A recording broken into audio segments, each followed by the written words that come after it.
Cette année, l'épidémie de Covid-19 a ravagé le monde entier, entravant presque le développement de tous les pays.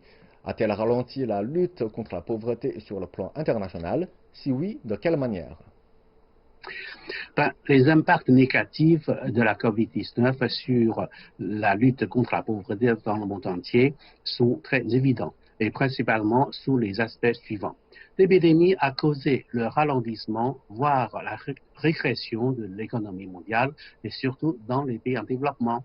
Selon donc les prévisions, dans certains pays africains ou bien latino-américains, la régression de l'économie pourrait atteindre 4-10% cette année.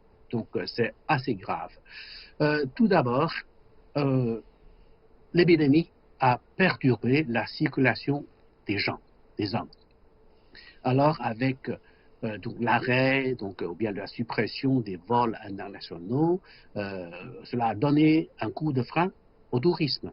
L'hôtellerie, la restauration, etc. sont bien donc affectés. Et puis, l'épidémie a perturbé la circulation des biens. Les pays en développement ont des difficultés dans les commerces extérieurs. Et surtout les paysans, ils ont du mal à vendre leurs produits. Vous voyez donc les produits frais comme fruits, etc., c'est difficile de les conserver. Alors, ils ont des difficultés à les vendre. Donc, ils n'ont plus donc, de revenus. Et troisièmement, l'épidémie a perturbé l'économie dans son ensemble, avec l'arrêt des activités de production, avec la fermeture des entreprises, beaucoup de gens ont perdu leur emploi. Ils n'ont plus de revenus. Même donc, la vie quotidienne est devenue difficile, mais surtout pour les familles nombreuses. Voilà donc les grandes, graves conséquences de cette épidémie. Selon donc les prévisions de la Banque mondiale, la COVID-19 pourrait faire retomber 115 millions de personnes dans la pauvreté. Cette année-ci, et pour l'année prochaine, pourrait augmenter jusqu'à 150 millions. C'est-à-dire 150 millions de gens pourraient donc retomber dans la pauvreté. Voilà. Et nous avons discuté avec vous dans nos précédentes éditions des efforts entrepris par les pays africains pour réduire la pauvreté. À quels défis sont confrontés les autres pays en voie de développement dans leur lutte contre la pauvreté? Les pays en développement sont confrontés à de multiples défis. Tout d'abord, c'est la sécurité alimentaire. Tout le monde sait que les 3 repas par jour sont élémentaires, sont les besoins élémentaires pour les êtres humains. Et certains pays en développement n'ont pas pu réaliser l'autosuffisance alimentaire. Même en temps normal, ils doivent importer des céréales ou bien compter sur l'aide fournie par le programme alimentaire mondial. Et dans cette période de crise, certains pays ont arrêté l'exportation des céréales. Cela pourrait causer donc une crise alimentaire. Et deuxièmement, c'est le chômage. Avec, comme j'ai dit tout à l'heure, la fermeture des entreprises, etc., beaucoup de gens ont perdu leur emploi. Ils ont quitté la ville parce que là, c'est plus possible de vivre. Ils rentrent dans la campagne, mais vous savez, dans la campagne, les conditions de vie sont encore plus difficiles, les conditions sanitaires sont encore plus fragiles. Cela pourrait donc aggraver la situation. Et troisièmement, comme j'ai dit, les difficultés financières des gouvernements des pays en développement. Vous voyez, dans les pays développés, ils ont utilisé des moyens financiers pour augmenter l'émission des devises, etc. Mais dans les pays en développement, c'est difficile.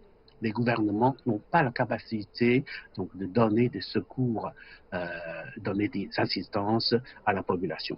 Et puis, quatrièmement, je crois que l'instabilité sociale, c'est aussi un phénomène auquel il faut faire attention parce que l'extrême pauvreté pourrait être l'origine de l'insécurité sociale, parfois de la violence, des actes violents, même de la criminalité.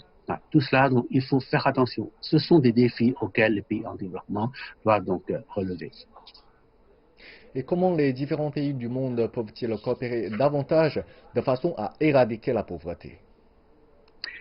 Oui, donc dans la situation actuelle, je vois que la coopération est d'autant plus nécessaire et importante, même nécessaire dans les relations internationales. Je crois qu'on peut commencer par une coopération dans le secteur agricole, parce que régler le problème d'aliments, c'est toujours la tâche la plus importante dans la lutte contre la pauvreté.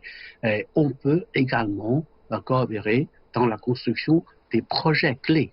Des projets clés, par exemple, pour l'agriculture, les projets hydrauliques ou bien les mécanismes d'irrigation dans les régions sèches, etc., pour augmenter la production agricole. Et puis, développer l'industrie. Dans le processus d'industrialisation, on a besoin également d'une coopération plus large internationale, parce que l'industrialisation permettra de créer plus d'emplois et de réduire les gens en pauvreté. Donc, pour améliorer les conditions de vie, l'industrialisation est aussi très importante. Un autre domaine, là, il faut intensifier la coopération internationale, je compte donc l'éducation et la formation. Nous devons donc élargir la vision des jeunes. Nous devons faire de ce que les jeunes puissent acquérir des connaissances, ils puissent maîtriser des techniques, voire de nouvelles technologies, hein, pour exercer un métier, pour gagner leur vie et surtout pour s'enrichir. Et dernièrement, je crois que le maintien de la sécurité et de la paix est aussi très important parce qu'aucun pays ne peut enregistrer des progrès économiques ou bien développer l'économie nationale sans la paix ni la sécurité. C'est pourquoi je trouve que dans les différentes régions du monde, nous devons œuvrer à faire arrêter les conflits régionaux, etc. Vous voyez, une coopération internationale est si importante. La Chine a déjà fait ses efforts dans tous ces domaines. Nous avons donc surtout la coopération avec les pays en développement, en Afrique, en Amérique latine, dans le sud-est asiatique, etc. Comme donc récemment le président Xi Jinping a encore annoncé que la Chine va apporter une contribution d'une grandeur de 2 milliards de dollars américains dans les 2 ans, pendant les 2 ans à venir.